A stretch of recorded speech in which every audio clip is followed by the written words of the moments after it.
So we're talking about a simple grocery store analogy. So audience and Nate and Brock, would you ever buy groceries from someone else's store if you already owned your own grocery store and the benefit would benefit you?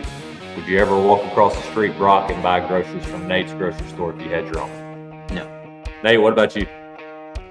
Not at all.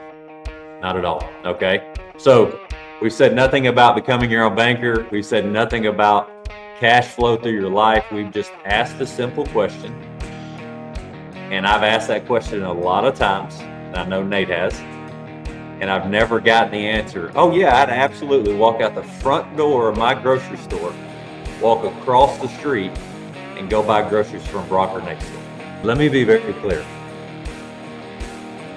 The fact that we choose to teach this and the utilization of a product that is so misunderstood and bastardized ought to tell somebody who's willing to go through and learn how much you believe in it. Because who goes into a profession where 99% of the world doesn't believe what you're saying and calls you an idiot? Nobody. So if you aren't where you want to be in your thought process and your finances and your relationships, you need to be challenged and add new exercises to the way you think more than anything else, and the way you invest yourself. Brock brought up a beautiful point. You can make money anywhere. We're not talking about investing. We're talking about where you store your wealth and your capital for certainty and control to go get better and better at how you create new streams of income and wealth, which are external things that you will get better and better at as you invest in yourself. And that's why Nelson said you got to be in two businesses, the one you love and banking. And you better understand banking. Welcome to the Cashflow Legendz podcast with your hosts Nate, Brandon, and Brock. Remember, our insights are not direct financial advice, so consult with your financial team before making any decisions based on the topics discussed in this show. All right, everybody, welcome back to Cashflow Legendz. Nate and Brock and I are really excited about getting to visit with you today and talk about Nelson's Becoming Your Own Banker part in the book where it's called the grocery store analogy. Now, when a lot of people hear this, they kind of go, what the heck are we talking about here? Because he talks about peas in the grocery store and all these different things that we've never thought of, or I hadn't when I read the book the first time. And so it's a great opportunity to be reminded that Nelson's book, Becoming Your Own Banker, is only 92 pages. And the one-page section before the grocery store analogy is imagination. And the section right after the grocery store analogy is the human problem. And those really flow well together to help us think about how we're thinking as we walk through this. So here's my encouragement to everybody that is listening and thinking, what the heck are these guys talking about? If this is new to you or you've heard it before and you're rethinking your thinking again, drop a question or a comment and definitely let us know what jumps out to you the most, even if you disagree with what we said. In fact, if you do, even better, so that we can have our thinking challenged and we can go through that exercise together to be sure that we're clear on how we're communicating. Because it doesn't matter how much we know, guys, if we aren't doing a decent job of communicating in a way that it's easy to understand. So, Brock, Nate, how are you this morning first? Because I feel like I kind of skipped over you. We've seen each other in person in the last week and now here recording. So I don't know about y'all, but I'm pretty excited. That's a good thing when I've seen and hung out with you guys in person more than once in the past week. Good things always happen when we get to hang out. So it was great being together last week and getting to be among our peers and getting to be able to pour into others is always a lot of fun.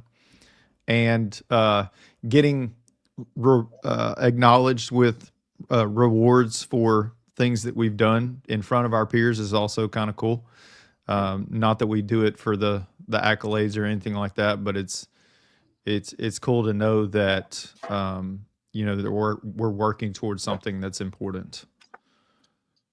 Yeah. Brock, what would you add to that? Sorry, bud. I think that is a great way to put it.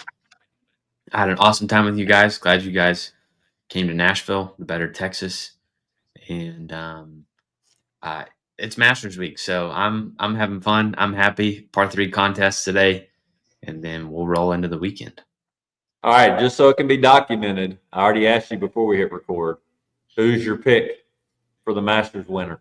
Scotty is my guy, so we'll see. Okay. All right. So let's try to make a transition from the Masters and Scotty's smooth swing and consistently winning by repeating how he plays golf to the grocery store analogy. I don't know if we'd call it a smooth swing, but definitely it wins. Yes, it does. I would be willing to bet that Scotty Scheffler has put a lot of time and energy, in other words, capitalized on his craft. That a boy. And I guarantee you he's been thinking long range. So that's a good segue. Guys, before we go into the grocery store analogy directly, the think long range and don't be afraid to capitalize is something that's so important. And it doesn't matter if you're reading this book, Becoming Your Own Banker, or you're thinking about the best version of yourself that you want to be. If we are willing to think long range and work backwards, and then we're really clear on why we want to be and live and act that kind of way, then the how we capitalize on that will become much more clear. And Nelson Nash said, Becoming Your Own Banker, once you know what the problem is, you'll know what to do. And when you really let that resonate, a big part of growing up, if you will, is realizing that everything isn't for you. There's a path and a purpose that we're supposed to be on, and we can't do it all or we'll get nothing done. So let's really hone in on that today with the grocery store analogy. So I'm going to ask everybody a question, and I want us to really think about this. So we're talking about a simple grocery store analogy. So audience and Nate and Brock, would you ever buy groceries from someone else's store if you already owned your own grocery store and the benefit would benefit you? Would you ever walk across the street, Brock, and buy groceries from Nate's grocery store if you had your own? No. Nate, what about you? Not at all. Not at all. Okay. So we've said nothing about becoming your own banker. We've said nothing about cash flow through your life. We've just asked a simple question. And I've asked that question a lot of times, and I know Nate has. And I've never gotten the answer. Oh, yeah, I'd absolutely walk out the front door of my grocery store, walk across the street, and go buy groceries from Brock or Nate's store. So if the answer to that is we absolutely wouldn't, then that at least brings us to this reality that what Nelson was getting at is worth digging into a little bit deeper. Now we go, how does that all connect? So we're going to try to keep this simple and high level. We cannot recommend enough reading Becoming Your Own Banker and rereading it. Nate and I try to reread it once a year, and I go back to it often in the conversations that we have to be sure that we're thinking about our thinking. So, Nate, Nelson uses the grocery store. It's relatable. We all buy groceries. It's simple. It helps us break down a complex financial concept of how money flows through our life. When you first read Becoming Your Own Banker and you read the grocery store analogy, did it click for you? And it did not click for me. I'm just being completely transparent. It made me sick at my stomach, but you have to have a little bit of context. So my dad had an athletic shoe store, kind of like a Foot Locker. So growing up, we always had the latest Jordans, Air Maxes, all that stuff. It was a lot of fun. When he passed away from cancer in 2012, he left that business to me and my brother. And on occasion, my brother and I would see something that came in that was new, that we liked, and we would take it out of inventory. Because in our mind, as the business owner, we thought, oh, it's, the business is paid for it. We own the business, whatever. And the reason why it made me sick at my stomach is what I realized was I was just like the thief that was walking through the front door. of my store Mm. in that moment. And that's why it made me sick at my stomach, because I realized what I thought was an okay practice was actually I was stealing from myself. That's good, Nate. I find it fascinating, Brock, a lot of times that business owners get this grocery store thought process way quicker than non-business owners, because they have some kind of product, whether they have a virtual store or a brick and mortar store. They understand the concept of inventory and having it on the shelf and selling it, and how long it takes to recoup how much inventory you bought to make profit. So Brock, in your world, you deal with a lot of younger business owners. Where do you see this coming into play often, either in your own life as an entrepreneur and in others that you work with? That's a pretty good question.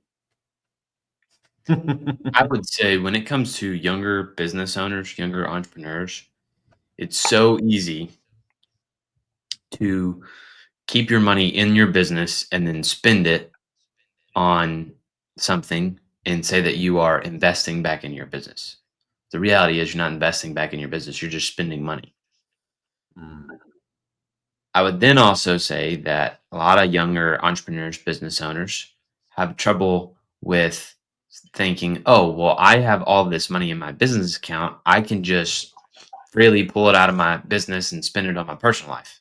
Not actually having a structured program of, hey, how do I extract income from my business? And how do I have a game plan around what I'm spending in my personal life? And oftentimes that can put younger entrepreneurs in a sticky situation if they hit a rough spot or they have a rough couple weeks in the business. And that's where my thought goes as it That's pertains good. to education and younger entrepreneurs. Well, I think both of your great points and thoughts bring us right back to the first thing that Nelson says in the grocery store example, and I'm just going to read it. I highly encourage you to read it also. To continue with the imagination exercise, I would like you to examine the process of getting into a business in which you are both the consumer and a seller of the same thing. This is how we're going to make this leap and how this relates to money flowing through our life. So you're the consumer and the seller. There's a very significant reason for this exercise, so bear with us. A grocery store will easily meet these qualifications. Everyone consumes groceries, and someone has to perform the distribution function. Somebody has to distribute groceries somehow. You have an unlimited market. Everyone is a potential customer if you have your own grocery store, as well as you and your family and maybe some other captive customers. Now, let's bridge the gap right there. Nelson is saying this is already happening in our life in another area, and it's related to our money and the banks and where we deposit our money. So let's just get that out there right now. Groceries, dollars. Grocery store, bank. Do you have your own grocery store that you can control the flow of those groceries? Do you have your own system that's built like a bank where you can control the flow of cash and how it benefits you? And I love this little line right here. Everyone is a potential customer, as well as you and your family, and maybe some other captive customers. So, Nate, touch on that, because you already understand the world of retail and groceries and banking. Make it real simple at a high level. What jumps out to you there? Well, one of the things that we tell people when we're walking them through this process of learning and understanding is you have to think like a business owner and you have to think like a banker. And what Nelson beautifully illustrates in this example is, first, the setup on page 15 is capitalizing, the value of capitalizing and what that looks like. Getting prepared before you even open the doors to your grocery store, getting prepared to send the groceries out. getting prepared for how those are going to return back to the shelf, all these different things. So there's an importance in capitalizing, and capitalization is important in everything we do. If we want to learn something, we've got to put time and energy and effort into that. If we want to be good parents, we've got to put time and energy and effort. So there's a level of intentionality that has to take place if we're going to create a successful process. I think that this is laying the ground extremely well for thinking through. So when I read this, it was more of, I know what he's talking about. And, that comes to, you need to have the right, when he talks about location on real estate. Well, that's the same thing for if we're talking about here, the policy. It's like, you want to have the right company. You want to have the right person helping you with building this policy. You want to have the right build that's right for you, whether that's all base or a blend of policies, whether it's like 30% going to premium and 70% going to cash value, and understanding how it works, why it works, and how that integrates within your entire life, not just it's just one other thing I got. So one thing that I love about what we all get to do, and what you and Nate and I were all doing last week, was investing in our greatest asset, our current knowledge, having it challenged, and deciding if we wanted to lean into some discomfort to expand it if we heard some new things that we had not heard before.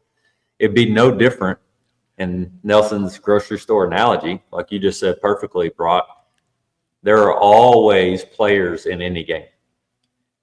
And in the banking world, we are only one part of it. We're the depositor, and then we're the withdrawer.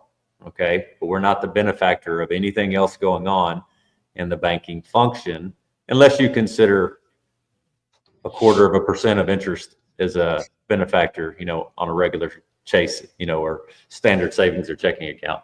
Now, here's where most people's brain goes, well, I can get 5.5% on a CD. Okay. Great. As compared to what? And why is that better than anything else? And what is the bank doing when you park those groceries in their store for 12 to 18 months? Do you think they're letting it sit on the shelf and go bad? No. They're trying to turn it through that front door by that cash register as many times as possible. So the key piece here, Nelson said, is we need to be in two businesses, the one we love and banking, and we better understand banking. This is a part that we find often that I think is important to touch on. Nelson's not saying you need to understand everything about banking. That's why he uses the grocery store analogy. He's just saying you're going to have your money or groceries reside somewhere. You are either going to be the benefactor of that, or somebody's going to be using you as the product of that. That's that simple, which is why it starts with the grocery store, which is why you guys said at the beginning, I would never walk across the street and buy groceries at any of our other stores if I had my own grocery store. And so you guys have done a beautiful thing of Nelson's first principle, think long range. The only way you can have a grocery store is what? What has to happen first? And Nate, you touched on this, so did you, Brock, but what really has to happen to have a grocery store? A lot of things. Like I said, from the perspective of capitalization, you've got to find the right location for the real estate. You've got to make sure that you have an appealing building. You've got to have marketing. You've got to have employees. You've got to have inventory. All these different things have to go into being prepared to open the doors one day. That's good. And what Nelson is trying to get us to understand is that if we simplify it and recognize that our entire cash flow that comes through our life can be looked at like a business, no matter whether we own a business or we run a household as a single mother, or we're two devoted parents that have W-2 jobs that bring in income. If we begin to see the dollars that flow through our life, as inventory, and we begin to see what do we want that inventory to create at our store and what's the best way to do that. I think about this. I'm not a wine person. I gave up drinking alcohol a long time ago, but there are some wines at nicer stores that may sit there longer, but they have a higher price point, and the store knows the value that that's going to bring long range because they know the ideal member is going to come in and buy that. But they also may have a very cheap wine that turns over faster for the person whose budget only fits that right then. That's relevant for steaks. That's relevant for great value green beans and the name brand green beans. If we began to see every dollar that flowed through our life that way, that it all has a value, and we either are capturing it and protecting it and controlling it, or we're giving it away. And what Nelson's trying to get us to understand is when you don't go to the cash register and treat your inventory like you would Brookshire's or Sam's or Costco's and pay for it, the opportunity cost on that is far greater than just that price of peas or that steak or that bottle of wine. So let's touch on opportunity cost, the grocery store analogy, and setting up your own banking system. And Brock, because you're way smarter than Nate and I, and you have a big old degree, make all that connected in your brain and how that makes sense to teach simply. Oh man, I'm gonna throw myself under the bus here. Can you simplify the question you just asked me? No, that's great. Connect Nelson's grocery store analogy. Let me stop and make a really important point there. Brock's ability to not act like he knows more than he knows till he understands the question is something I admire about Brock, and it's something he does often. Whereas my tendency is to just answer the question and try to figure it out as I go. So to me, Brock just illustrated one of our ideal markers for ideal people to work with is, hold on, I don't know if I heard you right. Let me be sure I hear you right, and then let's discuss it. Man, how much better would we be? So Brock, thank you for doing that. That was not scripted, by the way, but that worked out really well. So Brock, how do you connect in your mind from your experiences so far what it means to build your own banking system, like the grocery store analogy, and specifically opportunity cost and loss of it as it relates to cash or financing, going out the back door, going out the front door of your own store or someone else's? Yeah, absolutely. So whenever I think about this, first off, I use banks to pay bills, but not to store my capital. And there's a big difference there between the capital we use to pay for bills and expenses and the capital we use that's set aside for assets. So something that I don't agree with in the infinite banking world is using your policy to pay for everyday expenses, vacations, things that will not return value back into your life. That is something that I don't agree with. But what I do agree with is using capital within your policy through the infinite banking system to purchase assets that produce new capital back in your world to refill that bucket up. And what I talk a lot about to people is you really have two options here.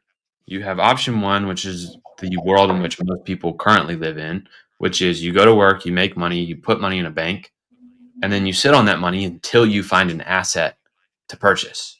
And you're going to purchase that asset with hopes that that money will come back into your bank, whether it's the same bank account or not.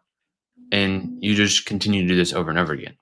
However, every time that you do that, you remove money from the bank's balance sheet and put it in the assets balance sheet. And the bank no longer pays you interest on that. And so right now, a lot of people really enjoy their high yield savings accounts. And there's nothing wrong with them. However, you're going to lose out on a lot of opportunity costs over your lifetime if you were to just been able to keep that money in that high yield savings account for a long time and purchase your assets. So where we're talking about is the fact of you're going to do the exact same thing of going to work, making money, taking that money, depositing in the bank, finding those assets that pay your bank account back. However, right before we buy that asset, we're going to be transferring our dollars from our bank account into our whole life insurance policy through premiums. Mm. And as those premiums go into the policy and it starts building a reserve there, that's the cash value. Rather than withdrawing the capital, we're borrowing against that capital. So we're using our policy as collateral with the insurance company. They're giving us their money as a loan. And that's what we purchase the assets with. And when those That's assets a get back, that money goes towards the policy loan to help restore that capital. And so at the end of the day, you've got like two options here.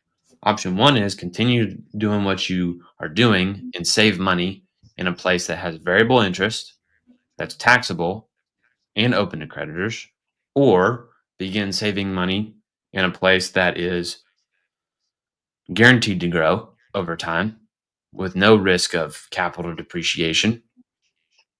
It is tax deferred per the tax code. If built the right way, it's tax free. And depending on what state you live in and the strategy that you use, could be creditor protected. Mm. So what I just heard you really walk through there, Brock, is this reality that our dollar can do more than one job at a time, and the order of operation in which we store it and how we use it through what entity is going to make a huge impact on gained opportunity over our lifetime or lost opportunity over our lifetime. And here's the thing. If we are losing opportunity, it didn't just disappear. Somebody else got it. And that's what he's trying to help us realize with deposits in the bank or inventory on our shelves compared to somebody else's shelf. Would I rather deposit money into my bank of Goswick, so to speak, the way he's trying to get us to think, or would I rather walk across the street and deposit into the Bank of Dean or the Bank of Fortner? I know I am depositing it in my bank all day long, but what if I don't have a bank? But what if I don't have enough room in my bank? But what if I don't have all the things set up to operate those deposits in a way that benefit my family? Then we got to go why and what needs to happen to do that. Nate, you want to add anything before we kind of dive into the next thought of cash and capital and what really is the difference? Well, like Brock said, we want to store our capital in the best environment and be positioned to be able to take advantage of opportunities and things like that. And one of the things that we teach is, just like Brock said, we don't recklessly just take policy loans for, day-to-day expenses. When we take a policy loan, we want to have a plan on how that money is going to return in a very, very predictable way. And so, ideally we want to put it into things that we love, that we want to be a part of. But Nelson also, on page 16, he touches on one of the eroding factors of wealth, which we've touched on, which is taxes. And the reality is, when we put our money in someone else's business, that's going to create a taxable return of some type. And so there's a couple of things. In the grocery store, one of the points he's making is having a plan for how that money's going to return, which means restoring the inventory, making sure that there's inventory on the shelves. So when the inventory leaves, make sure it gets put back on the shelf. Also eliminating the partner in this scenario, the IRS, as much as possible.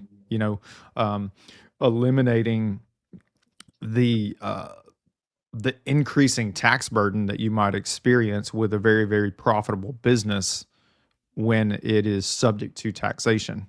And he's just connecting that back to the value and the characteristics of the whole life insurance policy, just like Brock said, where you get all these benefits and guarantees without having to lock arms with the IRS simultaneously. Yeah, I've had this conversation about the IRS a lot lately and the market.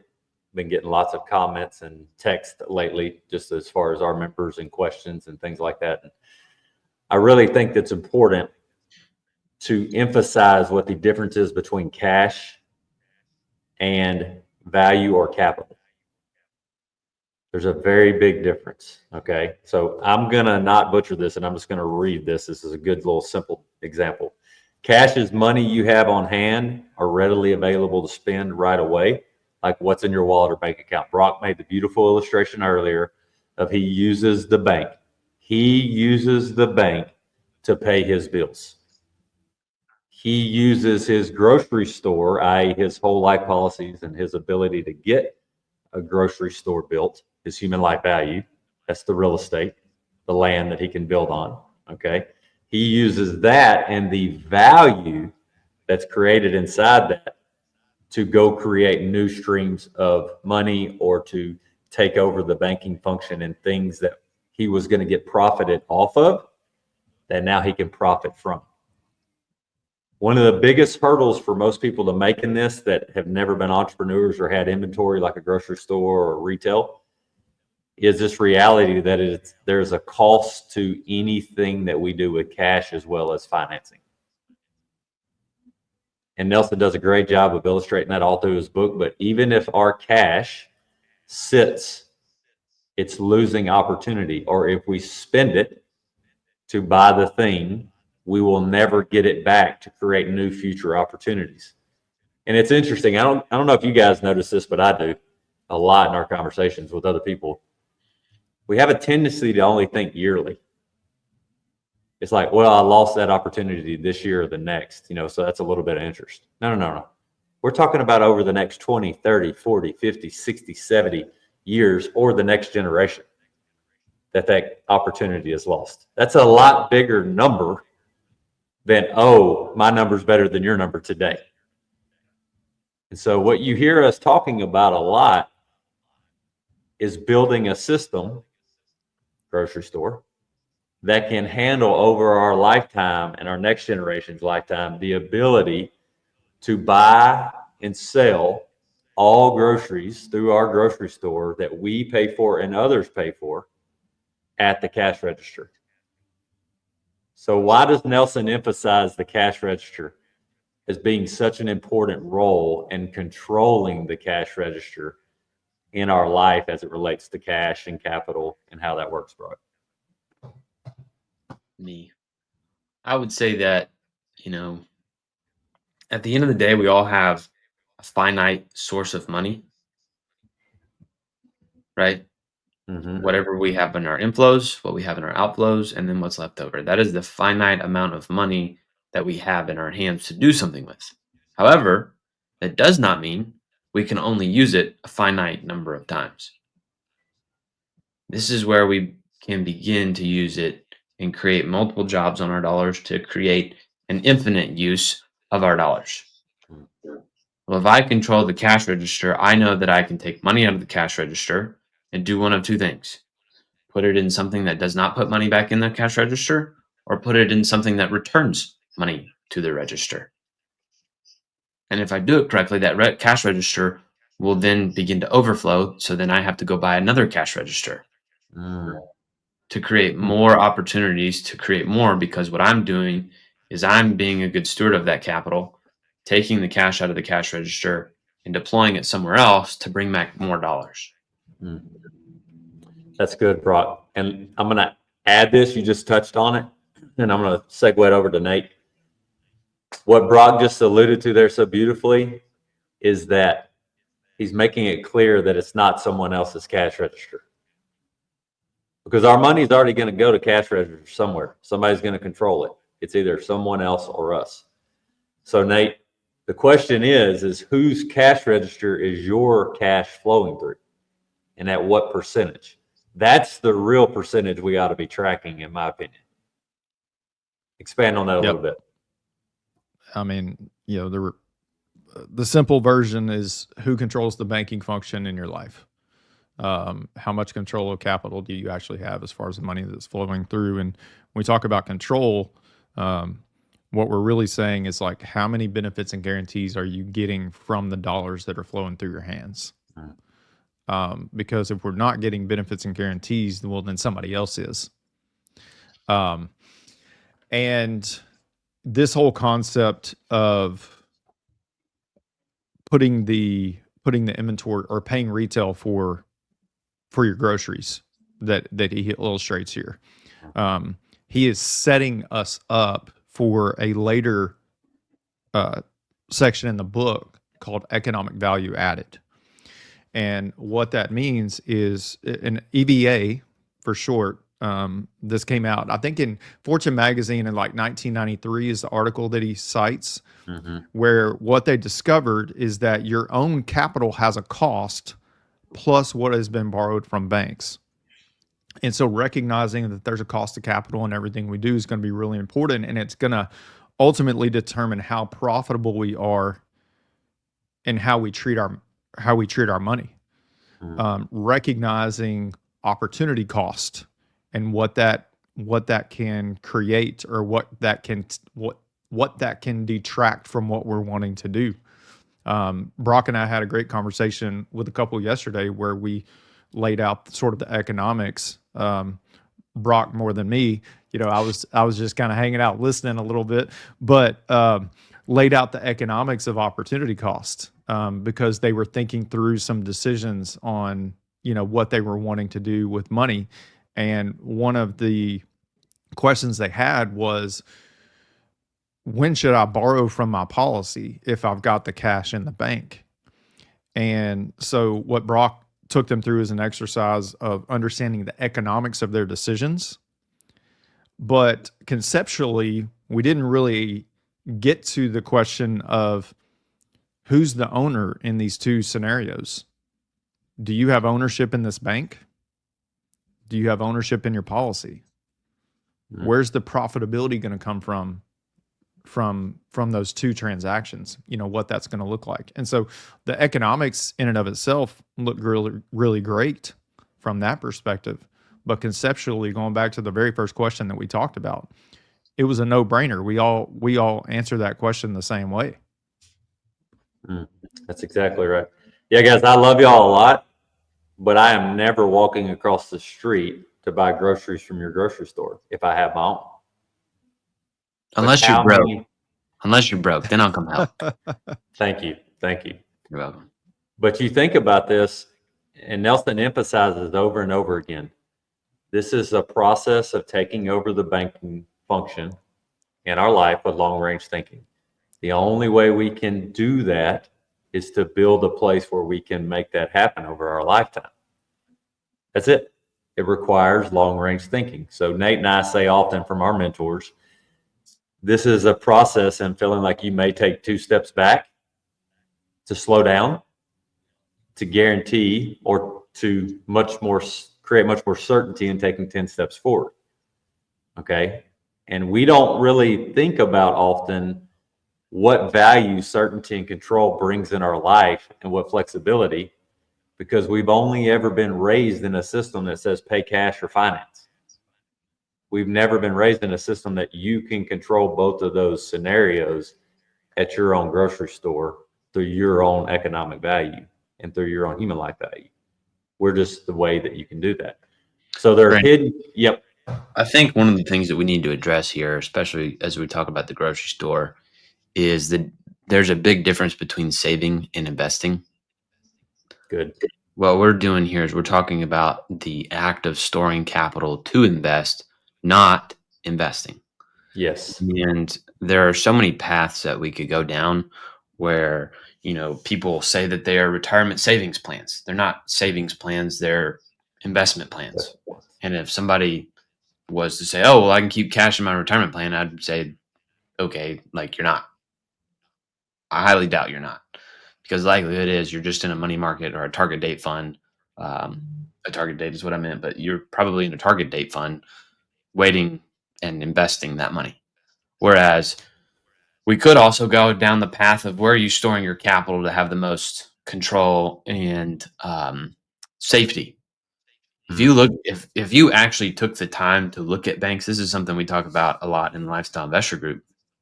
If you took the time to look at banks and how safe they are and what's going on in the world, you would know they're not safe at all with your capital whatsoever.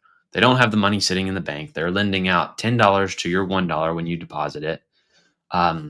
like the Federal Reserve, if you looked at that FDIC insured amount, yeah, they'll back up the banks like they did with the banks that collapsed a couple years ago, but they'll do it by reprinting more money.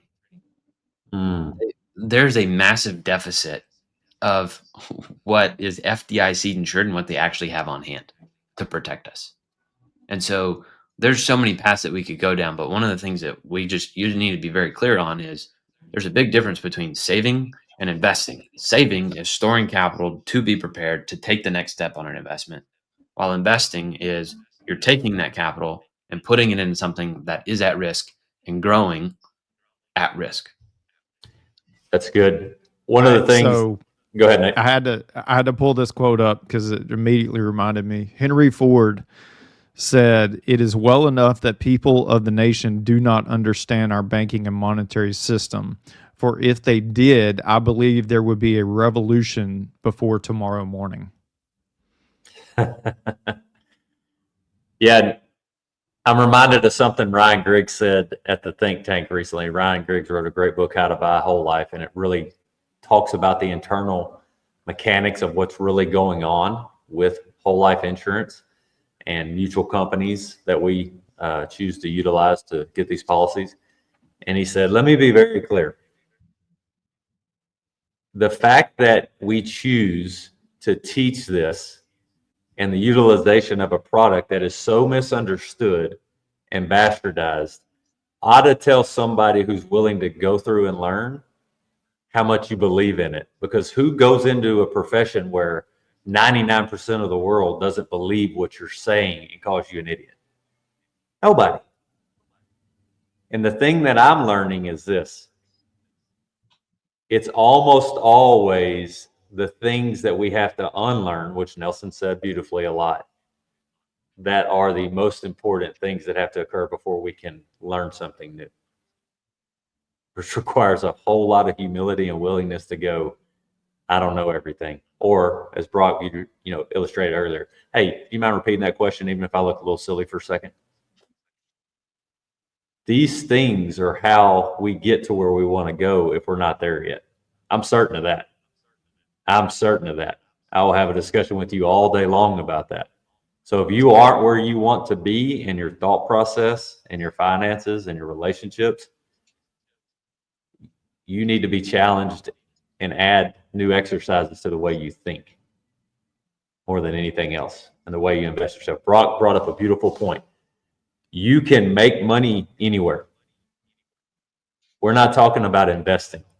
We're talking about where you store your wealth and your capital for certainty and control to go get better and better at how you create new streams of income and wealth, which are external things that you will get better and better at as you invest in yourself. And that's why Nelson said you got to be in two businesses, the one you love and banking. And you better understand banking. So the challenge is for everybody listening. Do you currently treat your finances as a business? Whether you are a business owner or not, you are a business owner. You are running a profitable business, whether you're a business owner or not, or you're running a business that's in the red. It does not matter what you do. It is a business. Guys, I have found that when you really peel back and peel away from that emotional piece, it helps you enjoy turning it into a game instead of feeling like you're bound to some system once you start learning the rules of the game. And now it just becomes fun. Not easy, not always perfect, not always exactly what you hope it's going to be, but it becomes more of a game. And I remember hearing Garrett and Mike and your dad, Brock, and others talk about that. And I really were like, they are selling some snake oil. Like in my brain, because I had a current level of thinking that was not going to get me to the next level of thinking. I had to be willing to unlearn some stuff and be challenged. So if you're willing to be challenged, if you're willing to rethink your thinking, if you're willing to go, there may be something to that book, Becoming Your Own Banker, that's worth diving into. It really is a 92-page book that can be read in an hour, hour and a half or two. And what's the worst thing that could happen if we learn something new? I don't know. I don't know. I don't know if anything bad could happen other than you give up a little bit of your time to read and not watch Netflix, or to read and not watch Prime, video, or wherever you like to spend your time surfing or watching streaming shows. So to kind of finish, we appreciate all the listeners that listen. We hope we did a decent job of connecting banking and grocery stores and capital and cash. I'm always encouraged when people message us and say, hey, would you expand on that a little bit? Would you give me clarity on that? Because the greatest progress that we all make is the questions we're willing to think through. And people are willing to be around to ask for good questions. So in the next episode, we're going to be diving into the practical steps of setting up your own banking system or setting up your own grocery store and what that looks like. So Nate and Brock, appreciate your time and your great insight and your humility. And we hope everybody listening benefits from this in some way. Remember, you can check us out and get connected with us on cashflowlegendz.com with a Z. Hit those like, subscribe buttons on the interwebs, and anything else that helps the algorithm we are very grateful for. And we'll catch you on the next one.